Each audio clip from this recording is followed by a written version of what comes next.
এটা আবার রান্না করে খাওয়া হয়। এই ফলটা পাকতে অনেক সময় লাগে। এটা হচ্ছে এক প্রকার ড্রাগন ফল, যেটা আমাদের দেশে পাওয়া যায় না, চাষও হয় না, এটা বাইরের দেশে হয়।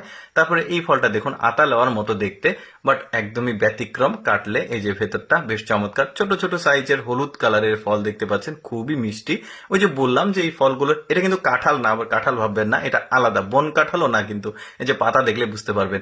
এই ফলটাকে দেখুন, এই ফলটা যখন কাটবে, এই ফলটার মধ্যে একদম মাছের ডিমের মতো রয়েছে, বেশ চমৎকার। একটু দেখতে থাকুন আপনারা। এই যে দেখুন কি চমৎকার না, হলুদ ভেতরের, মানে বেশ চমৎকার কালার।